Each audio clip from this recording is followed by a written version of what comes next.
Hoje, quando o Carlos olha para trás e, obviamente, sente essa sensação do tipo assim, putz, como diz o Martin Luther King, combati um bom combate, o que você aconselha o jovem a fazer que você fez e deu certo? Porque acho que uma pergunta que é muito legal, mas que não faz muito sentido é, pô, essa experiência que você tem hoje, o que você faria diferente? Pô, não tem como uma pessoa voltar. Mas eu acho que com a experiência que você tem como você instruir pessoas que estão lá no início do negócio. Então, que conselho você daria para mim, por exemplo, que estou começando, que estou no segmento de educação e que quero conseguir causar um impacto significativo, assim, tanto quanto o Carlos, por exemplo? Eu vou voltar numa pergunta que você fez no início. Carlos, você conseguia visualizar o futuro e ter uma noção de tudo que tinha pela frente? E a resposta, obviamente, é não. Por mais que eu tivesse o desejo, a intenção e tinha aquela disposição de seguir, eu não conseguia visualizar. Tanto é que eu comecei a dar aquelas aulinhas e eu não tinha todas as respostas. Então, eu acho que o desafio para a pessoa que está iniciando um projeto é fazer o que você citou há pouco. É você seguir avante sem ver nenhuma evidência de resultado a curto prazo. Eu costumo dizer que é semelhante ao indivíduo que atravessa um túnel escuro apenas com uma lanterna na mão. Ele tem um facho de luz de 1 metro, 2 ou 3. Se ele ficar paralisado ali, ficar com medo, ele ficar questionando, duvidando de si mesmo, vai acabar a bateria e ele vai passar fome. Mas, se ele tiver confiança em si, no projeto, nas pessoas, ele vai avante e vai seguir, até que finalmente ele vai ver a luz no final do túnel. E também eu costumo dizer que o sucesso, Vinícius, é como um grande quebra-cabeça. Você tem todas aquelas pecinhas na mesa, mas você não tem a figura, você não tem a imagem. Sim. Você consegue ver aqui o azul com o azul, ok, o rosa com o rosa, ok, o branco com o branco, o preto com o preto, ok. Você não tem a noção que tem pela frente. E à medida que o tempo vai passando e você vai montando, você começa a vislumbrar, que de repente você tem aquela imagem linda na tua frente. Mas tudo isso daí volta, né? É preciso perseverança, persistência, você seguir avante mesmo sem ter noção do resultado final. Mas, para simplificar aqui, eu queria dizer o seguinte: as pessoas não podem querer fazer aquilo que o outro faz se ele não tem o talento do outro. Eu Uau. vou dar um exemplo básico. Eu queria ser um grande executivo. Eu queria trabalhar em grandes multinacionais. Esse é o que eu pensava. Mas, de repente, eu descobri que eu podia ser um professor. E, através daquela atividade simples de dar uma aulinha, 2 ou 3, eu descobri um talento que até eu não sabia. Eu conheço a história de um empreendedor chamado Norberto Lopes. Uma história simples. Ele se casou com a Rosângela. E depois do seu casamento, ele tinha um problema só. Ele estava desempregado e não sabia o que fazer para manter a família. Mas ele era um homem de fé, ele orou.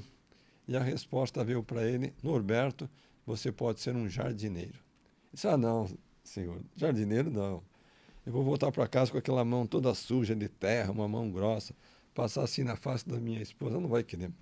Ele continuou orando e pela terceira vez, segunda e terceira vez, a resposta era sempre a mesma: você pode ser um jardineiro. Ele pensou: bom, estou desempregado, nunca fiz jardim nenhum, eu posso tentar, né? Saiu pelo bairro, encontrou uma casa com a grama alta lá, disse: Dona Maria, posso fazer o jardim? Quanto custa? 50. Ah, tudo bem. Então ele fez o primeiro jardim da vida dele. No dia seguinte, o segundo, o terceiro, o quarto. Para encurtar a história, ele se transformou num milionário fazendo jardins. Uau. Daí eu dei essa palestra no Recife. No final, um rapazinho veio falar para mim e disse: Carlos, eu não sabia o que eu ia fazer da vida, mas agora eu já sei. Eu disse: o que você vai fazer, filho? Eu vou ser jardineiro! Eu disse: não faça isso. Eu disse: mas por que não? Deu certo para ele. Olha bem, ele orou. E ele recebeu 1, 2, 3 vezes a resposta que ele podia ser um jardineiro. Então, ore. E se Deus disser para você que você pode ser um jardineiro, a resposta é sim.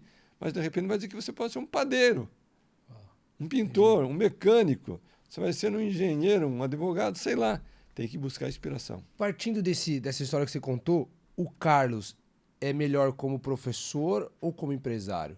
Uma ótima pergunta, recorrente também. Eu acho que eu tive a felicidade, posso dizer a bênção divina, de ter uma combinação de elementos. onde eu tenho essa habilidade natural do ensino, da mentoria, de motivação, treinamento, formação de pessoas, sim, e ao mesmo tempo eu tenho a visão comercial. Ou seja, se eu fosse tão somente um professor, eu não teria chegado onde cheguei. E eu confesso para você, Vinícius, quando eu comecei dando as minhas aulinhas de inglês, eu pus uma meta ousada na minha vida.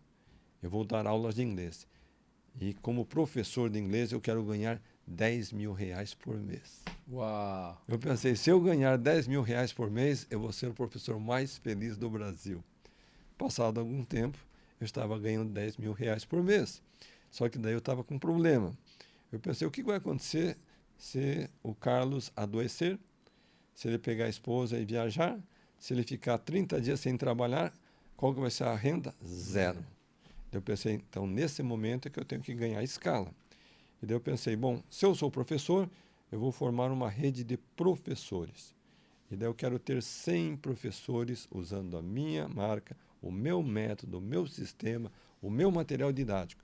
E se eu conseguir 100 professores usando o meu método, a marca e a metodologia, eu vou ser o empreendedor mais feliz do Brasil. Passado alguns anos, eu atingi esse objetivo, Vinícius. Só que daí eu estava feliz por um lado e triste por outro. Por quê? Os meus parceiros de negócio, professores, muitos deles, eram excelentes profissionais de ensino. E não empresários. Não eram empreendedores. Eles queriam ter só uma aulinha extra para ter um dinheirinho para o final de semana. Se tivesse 2, 3, 4, 5 alunos, eles estavam felizes, mas eu não estava.